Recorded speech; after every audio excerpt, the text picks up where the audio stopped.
CBC term 2 की examination preparation के लिए वीडियो नंबर 4 लाया हूँ और हमारा आज का टॉपिक है national income and related aggregates.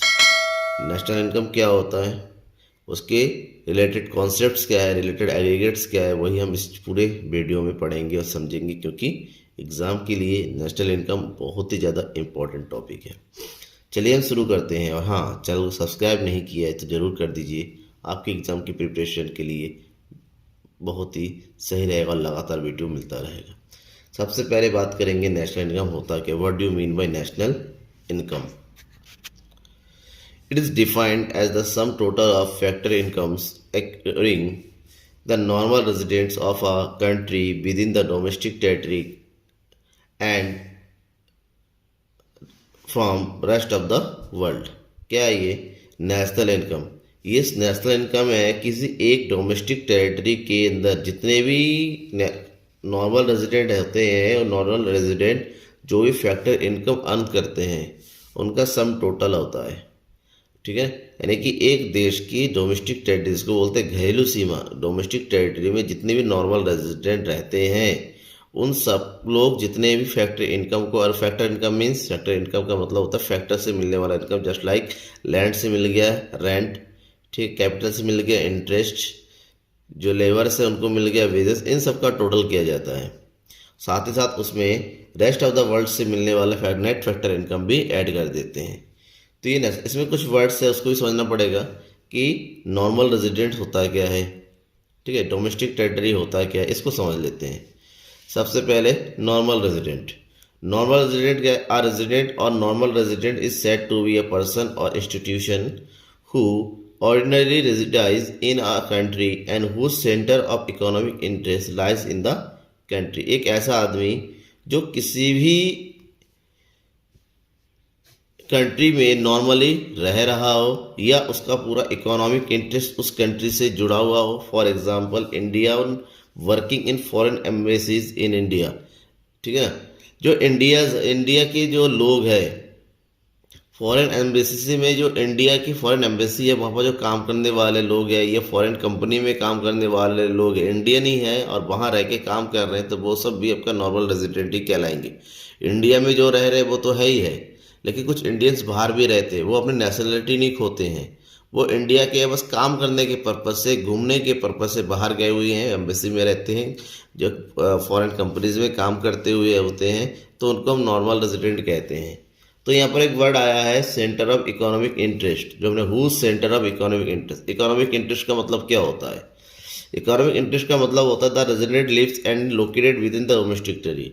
एक आदमी, एक निवासी जो कि उस डोमेस्टिक टेरिटरी में रह रहा हो, उस क्षेत्र में रह रहा हो, साथ ही साथ the resident carries out basic economic activity of earning, spending and accumulation from the location. और उस जगह पर रहते हुए वो अपनी बेसिक इकोनॉमिक एक्टिविटी को पूरा करता हो, जिसमें वो अर्निंग करता है, स्पेंड करता है, खर्च करता है, और साथ ही साथ अपनी जिम्मेदारियों को पूरा करता है, तो उसको हम इकोनॉमिक इंटरेस्ट बोलते हैं। इसमें दूसरा वर्ड आया था डोमेस्टिक टेरिटरी। डोमेस्टिक टेरिटरी क्या होता है? डोमेस्टिक टेरिटरी में बेसिकली सबसे पहली बात तो पॉलिटिकल फ्रंटियर्स आता है, मतलब पॉलिटिकल बाउंड्री एक कंट्री का। दूसरा territorial water up to 12 nautical miles, water का जो एरिया होता है, जो सी लाइन होता है उसका 12 नॉटिकल माइल्स तक की एरिया जो है डोमेस्टिक टेरिटरी में आता है। Embassies, consultants and military establishment of a country located abroad. विदेशों में हमारे जो एम्बेसीज होती हैं, जो कंसल्टेंट होती है, जो यहाँ की जगह होती है, ठीक है ना, एक्चुअली में वो डोमेस्टिक टेरिटरी में आती है। एक्चुअली जगह उनकी होती है, बट यहाँ पर जाके एम्बेसीज खोला जाता है, वो इंडिया का ही बन जाता है, इंडिया की एम्बेसी बोला जाता है, तो उनको हम डोमेस्टिक टेरिटरी बोलते हैं। ठीक है, उसके बाद एक वर्ड और समझ लीजिए नॉन रेजिडेंस के बारे में। नॉन रेजिडेंट क्या होता है? Those foreigners who visit our country for traveling, recreation, holidays, medical treatment, studies, sports are known as non-resident। ऐसे लोग जो इंडिया में फॉरेनर्स आते हैं, ट्रीटमेंट के लिए आते हैं, पढ़ने के लिए आते हैं, ट्रैवलिंग के लिए आते हैं, हॉलीडेज़ के लिए आते हैं, ऐसे लोगों को हम नॉन रेजिडेंट बोलते हैं। अब आ रही है नेशनल इनकम के एग्रीगेट्स की। आपको नेशनल इनकम के 8 एग्रीगेट्स के बारे में पढ़ना है, पॉइंट टू पॉइंट एक एक करके पढ़ते हैं। पहला है gross domestic product at market price, जिसको हम बोलते हैं GDP-MP। नॉर्मली जब भी जीडीपी की बात होती है वो हमेशा जीडीपी एमपी ही होता है, ठीक है ना। क्या होता है GDP MP? MP means market price. तो कुछ चीज़ें ध्यान में रखना इसको पढ़ने से पहले। एक होता है मार्केट प्राइस एमपी और दूसरा होता है फैक्टर कॉस्ट। क्या होता है ये market price and factor? Market price एक ऐसा प्राइस होता है जिसमें नेट इनडायरेक्ट टैक्स ऐड किया हुआ रहता है। नेट इनडायरेक्ट टैक्स ऐड किया होता है, जबकि फैक्टर कॉस्ट में नेट इनडायरेक्ट टैक्स जो है माइनस रहता है, यानी कि लेस किया होता है। तो इसको शॉर्टकट में NIT भी बोल सकते हैं, NIT। तो एमपी को लाने के लिए नेट NIT को प्लस करना पड़ता है और एफसी के लिए इसको लेस करना पड़ता है। दूसरी तरफ डेप्रिसिएशन, इसको डेप्रिसिएशन को कंजप्शन ऑफ फिक्स्ड कैपिटल भी कहा जा सकता है, ठीक है ना। डेप्रिसिएशन ध्यान में रखना, डेप्रिसिएशन रिलेट करता है नेट एंड ग्रॉस में।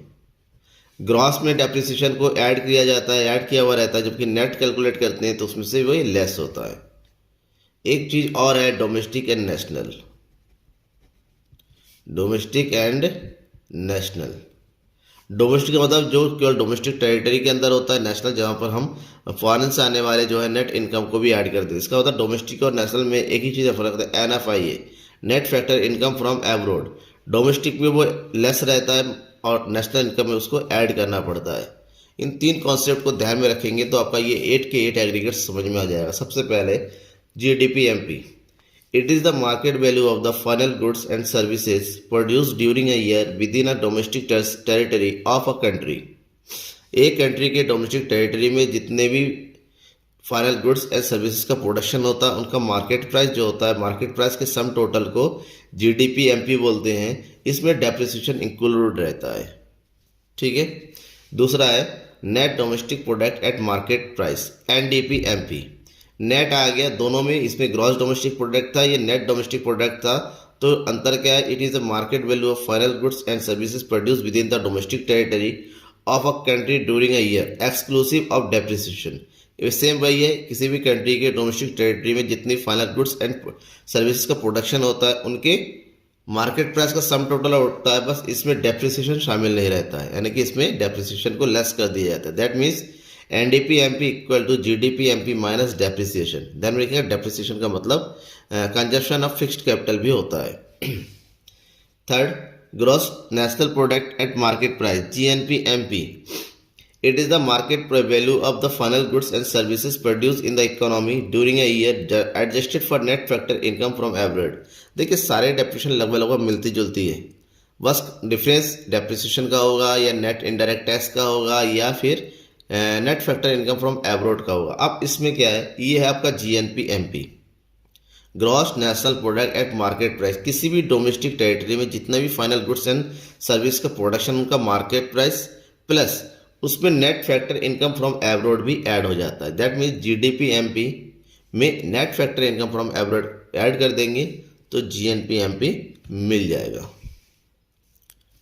Next, net national product at market price, NNP MP। NNP MP, it is the market value of the final goods and services produced in the economy during an accounting year exclusive of depreciation and adjusted for net factor income from abroad। NNP MP net, net मतलब जिसमें depreciation शामिल नहीं होता है, और दूसरा N मतलब national जिसमें फॉरेन इनकम ऐड रहता है, यानी कि net factor income from abroad add रहता है। इसका मतलब ये हुआ कि अगर आपको NNP MP निकालना है तो GDP MP से पहले डेप्रिसिएशन को माइनस करना होगा, फिर उसमें net factor income from abroad को ऐड करना होगा। That's clear. Next, gross domestic product eight factor cost. अब फैक्टर कॉस्ट आ गया, इससे पहले हम मार्केट प्राइस पढ़ रहे थे। मार्केट प्राइस में नेट इनडायरेक्ट टैक्स ऐड रहता है, बट फैक्टर कॉस्ट जैसे ही बात करेंगे हम यही समझ लेंगे इसमें नेट इनडायरेक्ट टैक्स जो है ऐड नहीं रहेगा। हमें निकालना है GDP FC। It is the sum total of factor incomes जिसमें रेंट, इंटरेस्ट, प्रॉफिट और वेजेस ऐड रहता है, generated with in the domestic territory of a country along with consumption of fixed capital during a year. किसी भी country के domestic territory में जो भी वो फैक्टर इनकम अर्न करते हैं उनका सम टोटल प्लस उसमें जो है consumption of fix capital add हो जाता है। दैट मीन्स यहाँ पर फॉर्मूला बन जाता है GDP FC का GDP MP minus NIT। GDP MP में से नेट इनडायरेक्ट टैक्स को माइनस कर देंगे तो जीडीपी एफसी मिल जाएगा। जी ऑलरेडी है, इसका मतलब यहाँ पर हमने डेप्रिसिएशन को ऐड करके रखा हुआ है। Clear. 6 point, net domestic product at factor cost NDPFC. Actually में इस एनडीपीएफसी को हम डोमेस्टिक इनकम भी बोलते हैं, ठीक ना, डोमेस्टिक इनकम बोलते हैं। उसका मतलब क्या होता है, it is the sum total of factor income generated with in the domestic territory of a country during a year exclusive of depreciation. किसी भी कंट्री के डोमेस्टिक टेरिटरी में जितना भी फैक्टर इनकम अर्न किया जाता है, फैक्टर इनकम जैसे रेंट हो गया, इंटरेस्ट हो गया, सैलरी हो गया, प्रॉफिट हो गया, इन सब का सम टोटल होता है जिसमें डेप्रिसिएशन शामिल नहीं होता है, यानी कि नेट इनकम होता है। दैट मीन्स यहाँ पर एनडीपीएफसी निकालने का मतलब क्या हो जाता है, एनडीपीएफसी को अगर आपके पास जीडीपी एमपी है उस पर नेट इनडायरेक्ट टैक्स माइनस कर दीजिए और डेप्रिसिएशन को भी माइनस कर दीजिए, या फिर आपका जीडीपीएफसी है तो केवल डेप माइनस कीजिए तो आपको एनडीपीएफसी मिल जाएगा। नेक्स्ट है gross national product at factor cost GNPFC. It is the sum total of factor incomes earn by normal residents of a country inclusive of depreciation during an accounting year. एक accounting year में किसी भी country में जो भी factor income earn होता है उसमें हम जो है net factor income from abroad यानी कि फॉरेन से मिलने वाला इनकम को ऐड कर देते हैं। Just like here GDPFC plus NFI को हम ऐड कर देते हैं तो हमारा जीएनपीएफसी, क्योंकि जीडीपी तो ऑलरेडी है तो एनएफआई को ऐड करते हैं, हमारा डोमेस्टिक किस में बन जाता है, नेशनल में कन्वर्ट हो जाता है। एंड लास्ट है एक्चुअली में net national product at factor को, इसी के बारे में हम पढ़ रहे थे एनएनपीएफसी, और यही एनएनपीएफसी जो है क्या होता है, नेशनल इनकम होता है, इसी को हम नेशनल इनकम बोलते हैं। It is the sum total of factor income, rent, interest, profit, wages earn by normal resident of a country during the period of accounting. एक अकाउंटिंग ईयर में किसी भी कंट्री की नॉर्मल रेजिडेंट जितना भी factor income earn करते हैं जिसमें net factor income from abroad भी ऐड हो जाता है, उसको हम जो है नेशनल इनकम बोलेंगे। और नेशनल इनकम कैलकुलेट करने के लिए क्या किया जाता है, एनएनपीएफसी इक्वल टू, अगर आपके पास जीएनपीएफसी है तो उसमें डेप्रिसिएशन को माइनस कर दिया जाएगा, या फिर एनडीपीएफसी है तो उसमें net factor income from abroad add कर दे जाएगा। तो ये 8 कॉन्सेप्ट है जिसके बारे में एग्जाम में अक्सर पूछा जाता है। अब आगे बढ़ते हैं। नेक्स्ट कॉन्सेप्ट है nominal GDP and real GDP.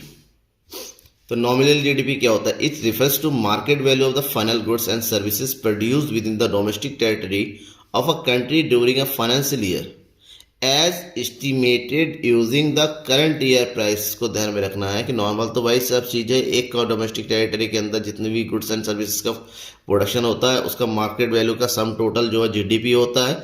But ये जो सम टोटल होता है, मार्केट प्राइस होता है, वो किसके अकॉर्डिंग होता है, वो करंट ईयर के प्राइस के अकॉर्डिंग लिया जाता है। करंट ईयर प्राइस के अकॉर्डिंग इसके प्राइस का सम टोटल किया जाता है तो उसे नॉमिनल जीडीपी बोलेंगे।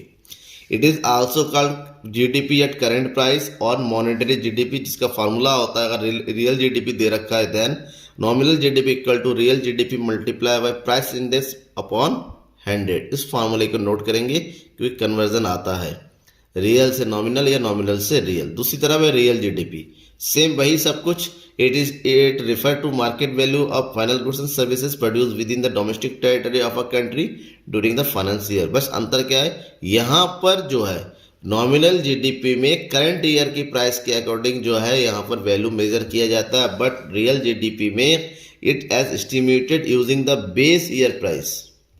यहाँ पर रियल जीडीपी जो है बेस ईयर के प्राइस के अकॉर्डिंग कैलकुलेट किया जाता है, एस्टिमेट किया जाता है।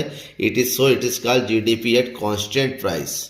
कांस्टेंट प्राइस का मतलब इसलिए होता है क्योंकि यहाँ पर बेस ईयर फिक्स कर लिया जाता है जिसके अकॉर्डिंग हम करंट ईयर के प्राइस को, करंट ईयर के प्रोडक्शन की वैल्यू को मेजर करते हैं, जिसका फार्मूला बन जाता है GDP, real GDP equal to nominal GDP multiply by 100 divided by current price index.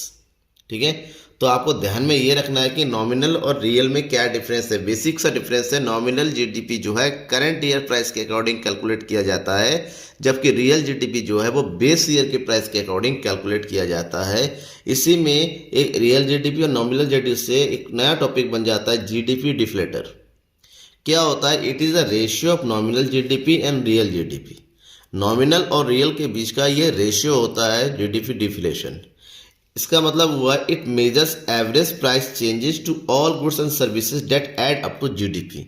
ये बताता है कि जीडीपी के अकॉर्डिंग जो है एवरेज प्राइस में कितना चेंज आया हुआ है, जिसको कैलकुलेट करने का नॉर्मल सा एक फार्मूला है GDP deflator equal to nominal GDP divided by real GDP multiply by 100। इस फार्मूले का यूज करेंगे तो हमें जीडीपी डिफ्लेटर मिल जाएगा। ठीक है ना। तो इस टॉपिक में, इस चैप्टर में आपको इतने ही इंपॉर्टेंट कॉन्सेप्ट थे, टॉपिक्स थे जो आपके एग्जाम में आ सकते थे। इसके बाद जो वीडियो आएगा उसमें बताऊंगा मेजरमेंट ऑफ नेशनल इनकम, साथ ही साथ न्यूमेरिकल भी बताया जाएगा। यहाँ पर मैंने केवल थ्योरी बताया, न्यूमेरिकल के भी अलग से वीडियो आएगा। थैंक यू, देखते रहिए इसी तरह से मेरे वीडियोस को लास्ट तक और पूरा जुड़े रहिए मेरे साथ। Thank you.